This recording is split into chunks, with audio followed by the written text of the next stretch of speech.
And obviously I've kind of bridged the story when I introduced you that you've qualified as a barrister and then you went on to become an entrepreneur and build a business. So have you always taken care of yourself? Has fitness been a big part of your life? And kind of what was that pivotal moment to say, right, because I presume you don't carry on, you're not still doing law, are you? No, Practicing law? No. When was that pivotal moment to change into kind of, funnily enough, Andy Harrington was here earlier and it was turning your passion into profit. So I don't know whether fitness was your passion before it became a profit. That's really interesting. So when I was at university, I didn't have I always kept fit and healthy, but when you're younger, you don't really think about the importance of it. You kind of either enjoy sport or you don't, but you don't see it really as a means to kind of look after your body and you think you'll go on forever and live to 100 plus. And at uni, it was hard work with the law degree, so I thought, how can I stay fit but not have to be committed to a certain times with teams and all the kind of commitment that came with it, because I couldn't really balance both. And I started the gym there, and I put my hands up. I was a bloke living in Nottingham, loads of women around, and I was like, vain. I was like, I try and make myself look better, but I knew that if I looked better, I might feel better, and then I might be more productive in other things. So I saw the kind of crossover there, and then I found it as a massive stress relief through studying, where I could always find, and I always knew, if I couldn't find 30 minutes, 40 minutes for myself per day, there's a serious problem in my personal life, my business life. That was always a non-negotiable. And I found that the more I put into myself, the more my businesses and my kind of side hustles, if you liked, at the time there, they thrived, because I found that was a lot more productive with my time. But yeah, fitness was it was a vanity thing as a youngster. I think I heard you touch on it earlier. It's something now that I think goes hand in hand with business. It's a massive stress relief. No doubt everyone in this room's had their own traumas in life, difficult times, lost people along the way. I've been through all that, watched my dad pass away within 3 months. And I think if I didn't have the fitness side and only had business and trauma, I would have been in a bad place. But I had an escape, I had something to channel my anger, whatever emotion it was, anger, frustration, whatever it happened to be, there was always that escape. It was my time, it was me and only me. I could put my phone and all of the world that we live on the whole time, that's non-stop. No doubt all of you guys and women in this room, business doesn't sleep, it's non-stop. But I always had that little pocket of time that was me and only me, and I found that just massively beneficial. And I also think that the discipline side that's required for business, a lot of my clients now, and I do loads of different things. I've got a business consultancy company, I've got my fitness company, I'm a business consultant internally for many different corporations. I find actually those that consistently achieve and are consistently productive in their work have a balance. You don't have to love fitness. I'm not saying you have to love the gym, but they have some kind of external escape, be it walking, hiking, whatever it happens to be, and it's normally in the fitness sphere, but something for their health and their mind coupled with their business, and there is a balance. I have a lot of online fitness clients, and a lot of them are high-functioning, high-performing CEOs, directors, whatever it happens to be. They might hate it, but they know that they perform better when they have a balance in their life. They also know that the family life benefits if they, in themselves, feel better. Business is business. We're all inspired, no doubt, in this room by money. I know I am. I put my hands up. But I also know and think that there's times in my life where if you lose sight of the fact that actually money is here for most of us, and we probably prioritise it, and everyone in here is chasing it, and I agree, I'm the same. But I also think that if you lose sight of the fact that there's something more serious above that, which is health, you have a problem, a big problem, because that money becomes obsolete the moment, you know. I've got a twin brother, I think you mentioned earlier, massively successful, right? I'm sort of bigging him up, but seriously inspirational. Even I think I've done all right in life, and he's done another tier above, but he sacrificed that for a period with business, to the point that the stress levels were so high, he collapsed at stations. It does get to you, and the point you start to notice that, or even think about that, you're quite far down that path to burning out. You have to kind of reset.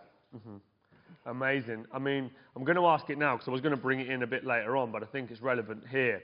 In my 20s, I built a national business, and when I was employed, up until 21, I was going to the gym, finishing at 4:30, going to the gym, and I was consistent with the fitness. And then as soon as I started the company, it went out the window, and I kind of made that excuse that I was too busy and I was working ridiculous hours, but I'd kind of put my health at such a sacrifice. I was eating one microwave meal a day. You know, I was just running around like a madman, and I was a shell of a human. And eyes are like here in the back of your head, aren't they? And you don't look well, you don't feel well. I think the irony is, and like everyone in this room probably knows what hard work is, and days where you feel like you don't have time, and I fully respect that. Then adding kids, social life and everything else, it does get on top. But equally, I feel like, I often say to clients, if you put a fly on the wall in your office, your bedroom, wherever you're working from, and you're sat on a laptop, a lot of people, whatever you're doing for a profession, I guarantee you, if you're putting in 16-hour days, if you actually analyse the amount of hours of productive work, it's not 16. You're almost sometimes sat there feeling bad if you're going to leave the desk for half an hour, 40 minutes, thinking, oh, I've got so much on. But you become so ineffective working in just such big blocks that you could actually free up 40 minutes or 30 minutes, whatever it is. It doesn't even need to be a huge amount of time, and then actually make the rest of the working day a lot more productive and get those minutes back with ease and some. But also be healthier. I mean, I was going to ask you, what advice would you give people to find that time? And I think you've just answered the question. Yeah, I mean, like little things. It sounds so basic. I've got a project running up, and I do some rehabilitation work. So I still work in the criminal world. I work in prisons and do a lot of work with young offenders and adult offenders. And I've got a project running up in Waterloo. We've got 5 murderers or life sentence people that are out on release doing a skill or qualification. And I just got off at the station before. It was a 20-minute walk just to go there. It was as simple as that, but I knew the day was going to be manic, starting, finishing. Like such simple things. And I walked up every set of escalators rather than just stand on that bone idle. It sounds so basic. Yeah. But it's just little things like that. And then if you're someone that commutes and you do that 5 times a week versus someone that does none of that, just little things like that, where you're not actually really having to make extra time. You're just making informed choices or lifestyle choices during your day. Just drinking more water, just such simple things to kick things off. The moment it feels like a chore or it's turning your life upside down on its head, the natural response is to do it for a week or 2 and then think, sod that. That's too much hard work, or I don't like that, or I can't do it. What I think is really interesting is, you PT some very high performance people and they find the time, even when they hate it. So everybody has the time, don't they? They do. If using them as a kind of an example and a benchmark to say, if they can do it, then I can do it. What would you recommend to everybody in the room, if they're in fitness or they're not in fitness, that kind of is a manageable amount of time each day that everybody should be aiming to train in whatever way, shape, or form it is? I think being progressive is key as well. So if you currently feel like, look, hands up, I don't do anything for myself and my health at the moment, even if you started with 15, 20 minutes a day, it's just the principle and the consistency of actually having something that's now part of your routine.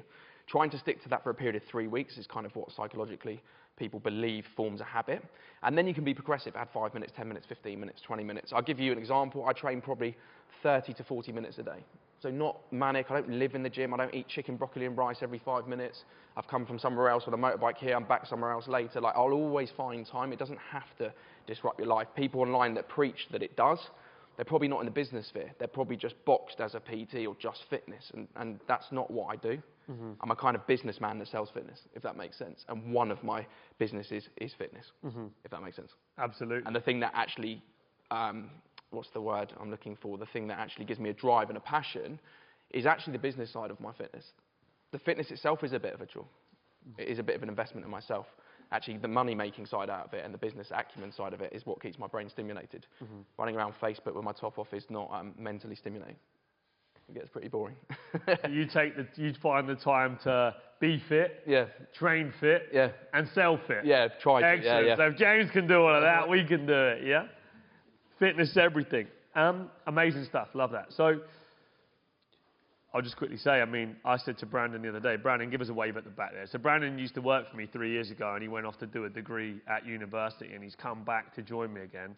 And I've started to train with a boxer, because I'm going to do a fight next year. Nice. And we went and did it at lunchtime, didn't we, last week? And I was like, I've always made the excuse of running off at lunchtime to go and be able to do a 45-minute boxing session, because you kind of get sweaty, and then you want to get back into the suit.